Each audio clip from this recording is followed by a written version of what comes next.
channel, The Book of Knowledge. My name is Neha and my channel is all about studies, health and online marketing. So I'll be giving you tips regarding these three topics. If you want me to make another videos regarding these three topics, you can comment me in the comment box so I can make it for you all. So today we are back with our day 8 of English speaking course. आज हमारे English speaking course का 8वां दिन है। जैसे आप जानते हैं कि हमने इंडेफिनाइट सीरीज पहले तीनों के तीनों कंप्लीट कर चुके हैं। आज 2 दिन से मैं आपको प्रेजेंट कंटिन्यूअस और पास्ट कंटिन्यूअस टेंस के बारे में बता रही थी। आज के वीडियो में मैं आपको फ्यूचर कंटिन्यूअस टेंस के बारे में बताऊंगी, जो कि कंटिन्यूअस सीरीज का आखिरी टेंस है। और जैसे आप ये लेक्चर अटेंड करते हैं पूरी तरह से, तो आपका 6 टेंस पूरी तरह से कंप्लीट हो जाएंगे और उसके बाद 6 टेंस आपके रह जाएंगे, जो हम धीरे धीरे करके पूरी तरह से कंप्लीट कर देंगे। ये 60 डेज के कोर्स में आपकी इंग्लिश काफ़ी ज़्यादा फ्लुएंट हो जाएगी और काफ़ी ज़्यादा इम्प्रूव हो जाएगी और आपके हर एक ग्रामर के टॉपिक अच्छे से क्लियर हो जाएंगे। तो चलिए लेट्स गेट स्टार्टेड। तो जैसा आप देख सकते हैं, अभी आपके स्क्रीन पे मेरी स्क्रीन आ जाएगी। तो आप जैसा देख सकते हैं यहाँ पे लिखा है इंग्लिश स्पीकिंग कोर्स डे 8, क्योंकि हम आज आ गए हैं अपने डे 8 पे। Today we are going to take the last tense of continuous series. जैसे मैंने आपको स्टार्टिंग में कहा है, ये टाइप्स ऑफ टेंस मैंने आपको बताया था कि मैं हर वीडियो में ये तीनों मेन जो टाइप्स ऑफ टेंस है वो लिखती हूँ, ताकि आपको अच्छे से ये तीनों टेंस अगर आप बार बार देखोगे तो आपको अच्छे से याद हो जाए। इसके लिए मैं हर बार ये टेंस लिखती हूँ। तो चलिए फ्यूचर कंटिन्यूअस टेंस में आते हैं। तो जैसे आप जानते हैं, मैं हर टेंस के लिए उसकी एक अपनी पहचान बताती हूँ, जिससे आप उसे पहचान सकें। तो फ्यूचर कंटिन्यूअस टेंस के लिए भी है उसकी पहचान। तो ये है उसकी पहचान, रहा। जिस भी वाक्य के हिंदी वाक्यों के अंत में रहा होगा, रही होगी या रहे होंगे आएगा, मतलब वो फ्यूचर कंटिन्यूअस टेंस है। सपोज जैसे वो सो रहा होगा, वो गा रही होगी, वो खा रही होगी, जो भी जहाँ पे भी रहा होगा, रही होगी या रहे होंगे आएगा, वो आपका फ्यूचर कंटिन्यूअस टेंस है। आप उसे ही, अगर आपको कोई, मैं बोल रही हूँ, जैसे आपको कोई नींद से भी उठा के पूछ ले कि फ्यूचर कंटिन्यूअस टेंस का पहचान क्या है, तो आपके मुंह पे ये चीज़ें होनी चाहिए। आपको इतने अच्छे से सारी चीज़ें याद करनी है। तो चलिए रूल देखते हैं। अफर्मेटिव सेंटेंसेस क्या होता है, इसके ऊपर मैंने पहले से वीडियो बना रखी है। अगर आपको देखना हो तो उसका लिंक मैं आपको डिस्क्रिप्शन में दे दूंगी। अभी के लिए आप ये समझिए कि अफर्मेटिव सेंटेंसेस एक नॉर्मल सेंटेंस होते हैं, एकदम सादे सिंपल सेंटेंस होते हैं। तो इसका फॉर्मूला क्या है, चलिए देखते हैं। सब्जेक्ट जो हर बार रहता था, विल बी और शाल बी रहे, फिर वर्ब का फर्स्ट फॉर्म, जैसे मैंने आपको कहा था पूरे कंटिन्यूअस सीरीज में वर्ब का फर्स्ट फॉर्म ही आएगा, और हर वर्ब के साथ आईएनजी जोड़ा जाएगा। तो आपको इतना तो समझ गया। अब ये विल बी शाल बी, मैंने जैसे आपको अगर याद होगा फ्यूचर इंडेफिनाइट टेंस में इसे कैसे यूज़ करना है मैंने आपको बताया था। तो इसके 2 मेथड्स है, जो एक मॉडर्न मेथड अभी चल रहा है और जो पुराना मेथड है वो। तो मैं आपको पहले पुराना मेथड बता देती हूँ। इसको यूज़ करने का पुराना मेथड ये है, ही शी नेम इट दे के साथ विल बी आएगा एंड आई और बी के साथ शाल बी आएगा। यानी पहले हमने फ्यूचर इंडेफिनाइट टेंस में देखा था कि सिर्फ आई के साथ शाल आएगा, बट इसमें वी के साथ भी शाल डाल सकते हो आप। बट अगर आपको ये यूज़ नहीं करना है तो ये पुराना मेथड है, इसके लिए बहुत से लोग इसे यूज़ नहीं करते। मैं आपको इसके लिए बता रही हूँ ताकि आपके दिमाग में रहे कि ऐसा भी फॉर्मूला होता है, क्योंकि अगर कल को कहाँ पे भी कोई बुक में पुरानी चीज़ें ऐसी लिख गई हो तो आपको समझना चाहिए। इसके लिए मैं आपको ऐसे बता रही हूँ। और जो नया फॉर्मूला है, जो नया तरीका है इसे यूज़ करने का, वो है कि हर चीज़ों के साथ सिर्फ विल लगाओ। शाल को हम थोड़े टाइम के लिए बाजू में रख देते हैं, हम शाल को यूज़ ही नहीं करते, सिर्फ विल को यूज़ करते हैं। तो चलिए अभी एग्जाम्पल में आपको दिखाऊंगी। एग्जाम्पल में आपको पुराने और नए दोनों तरीके से दिखाऊंगी, ताकि आपको दोनों अच्छे से समझ जाए। तो चलिए एग्जाम्पल्स पे आते हैं। वह खाना खा रही होगी, ये रही होगी आया, इससे आप समझ सकते हो कि ये फ्यूचर कंटिन्यूअस टेंस है। तो she will be eating the food. अब आप जैसे जानते, शी विल, जैसे मैंने यहाँ पे आपको बताया था, ही शी नेम इट के साथ तो विल ही आ रहा है, तो विल बी, यहाँ पे जैसे बी आया है, फिर उसका वर्ब ईट और उसके साथ आईएनजी, द फूड ये ऑब्जेक्ट है। तो आते आगे दूसरा हमारे पास एग्जाम्पल वो है, राजेश मैदान में खेलने जा रहा होगा। ये थोड़ा बड़ा सेंटेंस है।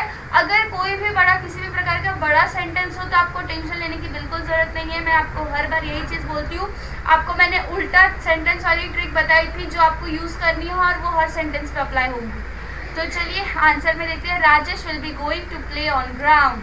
अब आप समझ जाओगे कि ये देखो, राजेश सब्जेक्ट है आपका, विल बी क्योंकि ये एक नाम है, और फिर गोइंग, गो आपका जो वर्ब है और उसके साथ आईएनजी लगा दिया तो गोइंग बन गया, to play on the ground. जो भी उसका सेंटेंस है वो आगे का हमने वैसे का वैसे उतार लिया। तो हम आज सेब खा रहे होंगे। अब मैंने इसमें आपको पुराने तरीके से शाल लिखा है, यहाँ पे आप देख सकते हो, we shall be eating apples.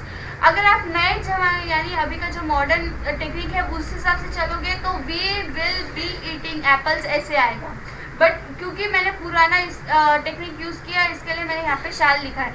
आपको शाल विल आप जो यूज करना है आप कर सकते हो, वो आपके ऊपर डिपेंड होता है। तो चलिए अब आपको आई होप कि अफर्मेटिव सेंटेंसेस एकदम अच्छे से समझ गया होगा और पूरी तरह से क्लियर हो चुका होगा आपको ये फॉर्मूला, और इसके जो भी रूल्स बताती हूँ मैं साथ ही साथ वो पूरी सारी चीज़ें बाय हार्ट करनी होगी, तभी आपकी इंग्लिश अच्छी हो पाएगी। तो नेगेटिव सेंटेंसेस में आते हैं। नेगेटिव सेंटेंसेस में अब मैं आपको फर्स्ट डे से ही बता रही हूँ कि तीसरे नंबर पे नॉट आएगा। जहाँ पे भी तीसरे नंबर पे नॉट है उससे ही आप नेगेटिव सेंटेंस कंसिडर करोगे। तो चलिए रूल देखते हैं। अब आप जैसे यहाँ पे देख सकते हो मैंने सिर्फ विल और शाल लिखा है और बी नॉट के बाद लिखा है। क्यों ऐसा हुआ है बताओ? सब्जेक्ट हमारा जो है वो पहला जगह हो जाएगा, वो पहला स्पेस ऑक्यूपाई कर लेगा, दूसरा विल कर लेगा। अगर हम विल बी नॉट लिखेंगे तो नॉट तो चौथे नंबर पे आ जाएगा ना, बट हमारा रूल क्या है, हमें नॉट को तीसरे नंबर पे डालना है। इसके लिए हम बी नॉट के बाद लिखते हैं, विल नॉट बी आएगा, ऐसे हम लिखे जाएगा, प्लस वर्ब प्लस आईएनजी। क्योंकि हमें नॉट को तीसरे नंबर पे डालना है इसके लिए हमने बी को नॉट के बाद लिखा है, वरना नॉट चौथे नंबर पे आ जाता है इसके लिए। तो चलिए एग्जाम्पल्स देखते हैं। इसका एग्जाम्पल सर देखोगे तो आपको अच्छे से समझ जाएगा। ट्रेन आ रही होगी, train will not be coming. हम जैसे इसको नेगेटिव बना रहे हैं तो इसके लिए हम यहाँ पे नॉट डालेंगे, train will not be coming. अब दूसरा एग्जाम्पल जो हमारे पास है वो सोनम पतंग नहीं उड़ा रही होगी, Sonam will not be flying a kite. यहाँ पे मैंने नहीं डाला है क्योंकि आपके लिए वो थोड़ा आसान हो जाएगा। राम गाड़ी नहीं बेच रहा होगा, Ram will not be selling the car. यहाँ पे भी मैंने नहीं डालना है, आपको वैसे का वैसे ही मैंने आपको कन्वर्ट करके बताया, आप कैसे कन्वर्ट करोगे। बी कैसे डालना है नॉट के बाद, ये भी मैंने आपको ये एग्जाम्पल के जगह एग्जाम्पल के तौर पे आपको ये भी चीज़ समझ गई होगी कि आपको बी कैसे यूज़ करना है। तो चलिए अब हम बेसिक एग्जाम्पल्स में आते हैं। मैं आपको हमेशा बेसिक एग्जाम्पल्स बताती हूँ और आपको हर एक एग्जाम्पल एंड तक देखना है, क्योंकि जब आप ज़्यादा से ज़्यादा एग्जाम्पल्स देखेंगे तो आपको धीरे धीरे करके ऐसे लगने लगेगा कि हाँ मुझे आ रहा है। इसके लिए आपको पूरी वीडियो एंड तक देखनी होगी। तो चलिए एग्जाम्पल है, माँ खाना पका रही होगी, तो इसे कन्वर्ट करेंगे, mother will be cooking the food. आपको फॉर्मूले के हिसाब से कन्वर्ट करने जब मैं बोलूँ तो आपको कोई घाई नहीं रखनी है, एकदम धीरे से। अगर आपको चाहिए तो आप स्क्रीन पे उंगली रख रख के भी आप अपना सेंटेंस बना सकते हो, क्योंकि आपको ये फॉर्मूला याद होना काफ़ी ज़्यादा ज़रूरी है, इसको समझना बहुत ज़्यादा ज़रूरी है। तो क्या तुम हंस रहे होगे, विल यू बी लाफिंग। मैंने आपको जैसे बताया इंटरोगेटिव में ये जो हेल्पिंग वर्ब जैसे विल, शैल, डू, डज, ये जो भी चीज़ है वो पहले आ जाएगी, बाकी का पूरा सेंटेंस सेम होता है। तो आप जैसे देख सकते हैं यहाँ पे विल यू बी लाफिंग, और अगर इसे ही हम नॉर्मल बनाएंगे तो यू विल बी लाफिंग ऐसे हो जाएगा। तो हमें हेल्पिंग वर्ब पहले डालना है और क्वेश्चन मार्क लगाना है। इंटरोगेटिव में यानी क्वेश्चन मार्क वाले सेंटेंस में हमें सिर्फ यही चीज़ याद रखनी है। वह मोबाइल नहीं चला रहा होगा, he will not be using the mobile. जैसे आप देख सकते हो ये पूरा का पूरा सेंटेंस मैंने वैसे का वैसे ही कन्वर्ट किया है ताकि आपको समझे। सो आई होप कि आपको ये पूरी तरह से अच्छे से समझ गया होगा। अगर आपको नहीं समझा होगा तो आप मुझे कमेंट में कोई भी डाउट हो किसी भी प्रकार का आप पूछ सकते हैं, मैं उसे क्लियर करने की पूरी कोशिश करूँगी। तो चलिए अब हम बेसिक प्रैक्टिस पे आते हैं। बेसिक प्रैक्टिस मैं आपको डेली देती हूँ ताकि आप इसका स्क्रीनशॉट ले लीजिए और इसे पूरे अच्छे से सॉल्व करके मुझे कहाँ डालेंगे आप कमेंट बॉक्स पे कमेंट कर दीजिएगा। अगर आपको आपका आंसर राइट है तो मैं उसे थम्स अप यानी लाइक भेज दूंगी, और अगर आपका जो भी आंसर रॉन्ग है तो वो क्यों रॉन्ग है उसका मैं आपको कमेंट बॉक्स में रिप्लाई दे दूंगी।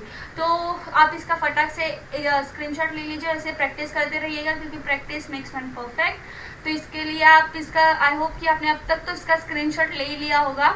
साथ ही साथ मैंने आपके लिए ये फ्यूचर कंटिन्यूअस टेंस का ये कुछ सेंटेंस है जिन्हें पॉजिटिव सेंटेंस, जो हमारा अफर्मेटिव सेंटेंस वही पॉजिटिव सेंटेंस है, नेगेटिव सेंटेंस और क्वेश्चन सेंटेंस में कन्वर्ट किया गया है। आप इसका भी एक बार स्क्रीनशॉट ले लीजिए और इसे भी एक बार देख लीजिए।